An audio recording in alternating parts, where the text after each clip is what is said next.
मनुष्यों की पोशाकें उन्हें विभिन्न श्रेणियों में बांट देती हैं।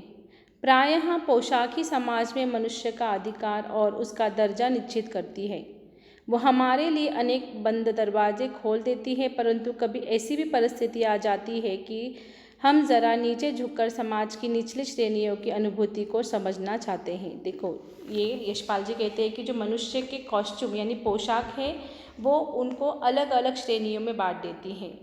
पोशाक ही समाज में मनुष्य का अधिकार और उसका दर्जा निश्चित करती है। तो अगर जैसे अभी एक कहानी मैं बताऊंगी, तो अगर एक मतलब बहुत अमीर आदमी है पर उसने एक गरीब के कपड़े पहनकर वो एक बड़े से 5 स्टार होटल में गया है, तो वहाँ वो जाता है तो वहाँ वो वॉचमैन ही उनके कपड़े देखकर ही उसको अंदर जाने के लिए वो मना कर देगा और वहीं पर उसको रोकेगा और बोलेगा कि कैसे कपड़े, मतलब वो उसका कपड़े को देखकर ही समझ जाएगा कि ये गरीब है।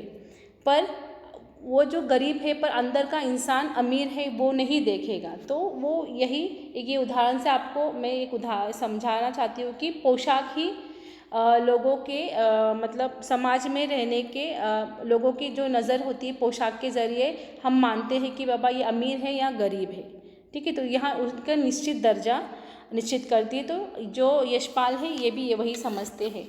तो ये जो पोशाक है कभी कभी हमारे बंद दरवाजे खोल भी देते हैं, परंतु कभी कभी हमारे जो निचले समाज यानी जो सिर्फ पोशाकों को समझते हैं, इंसानियत को नहीं समझते, वो भी कभी कभी हमें ये पोशाकों की वजह से अनुभूति कराते हैं कि ये अच्छे हैं या बुरे हैं।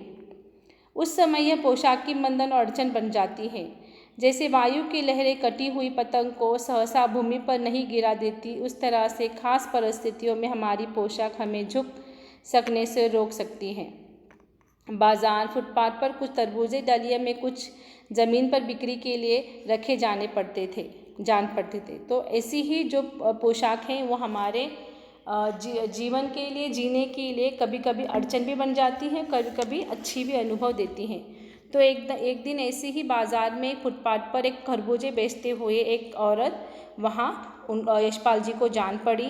खरबूजे के समीप एक अधेड़ उम्र की औरत बैठी रो रही थी। खरबूजे बिक्री के लिए थे, परंतु उन्हें खरीदने के लिए कोई ऐसा आगे नहीं बढ़ता था।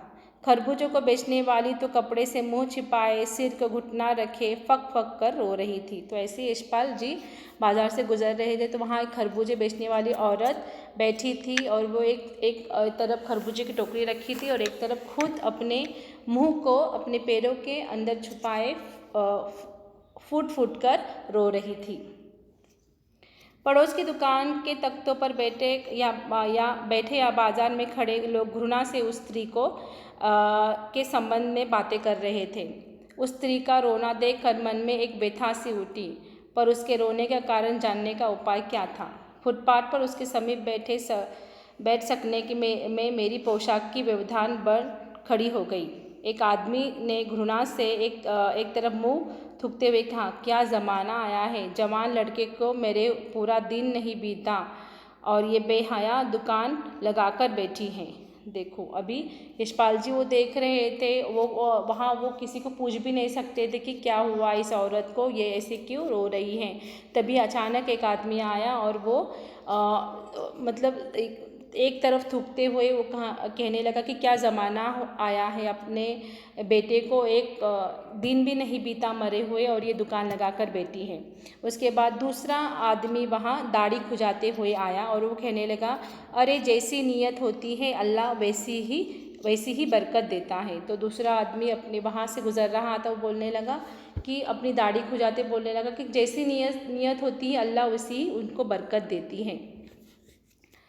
सामने के फुटपाथ पर खड़े एक आदमी ने दिला सलाई की तीली से अपनी कान खुजाते हुए कहा, अरे इन लोगों का क्या है, ये कमीने लोग रोटी के टुकड़े पर ही जान देते हैं।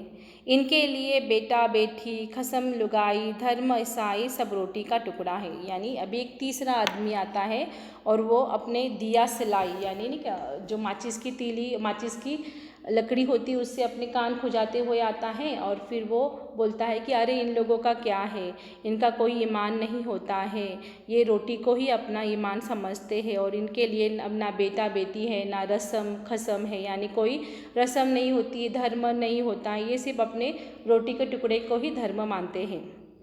फिर उसके बाद चौथा यहाँ की परचून की दुकान पर बैठे लाला जी ने कहा, अरे भाई इनके लिए मरे जिया कोई मतलब न हो, पर दूसरों के लिए धर्म ईमान का तो ख्याल रखना चाहिए। जवान बेटे के मरने पर 13 दिन तक सूतक होता है और वह यहाँ सड़क पर बाजार में आकर खरबूजे बेचने बैठी है। 1000 आदमी आते जाते हैं, कोई क्या जानता है कि किसके घर में सूतक है। कोई इसके खरबूजे को खा ले तो उसका धर्म ईमान धर्म कैसा रहेगा, क्या अंधेरा है। उसके बाद एक जो 5वां आदमी है वो भी वहाँ एक दुकान पे बैठा था और वो कहने लगा कि ऐसे इन लोगों को तो कोई धर्म नहीं होता है। ये मतलब सूतक ऐसा है जो अगर किसी घर में बच्चा जन्मता है और फिर जब कोई मरता भी है तो वहाँ सूतक मनाते हैं। तो वो लोग 13 दिन के लिए मनाते हैं कि वो किसी घर में आते जाते नहीं रहते हैं। तो कुछ ऐसे अलग अलग धर्मों में अलग अलग सूतक होता है। तो ऐसा ही वो वहाँ बोल रहा था कि किसी घर में अगर सूतक हो तो उस घर का पानी भी नहीं पीते हैं, या कुछ ऐसी रस्म होती है वो वहाँ उनको फॉलो करना ज़रूरी है। तो वो आदमी वही बोल रहा है कि इसके घर में मरे हुए बेटे को एक दिन भी नहीं हुआ और इसके हाथ से हम लोग खरबूजे कैसे ले, क्योंकि इसके घर में तो सूतक चल रहा है। तो हमारे धर्म में जिस घर में सूतक चलता है वहाँ उस घर से हम लोग कुछ लेते भी नहीं और वहाँ ज़्यादा जाते भी नहीं। तो ऐसा कुछ रिवाज है। तो इसीलिए वो 5वां आदमी ऐसे बोल रहा था कि इन लोगों को कोई ना धर्म है ना ईमान है।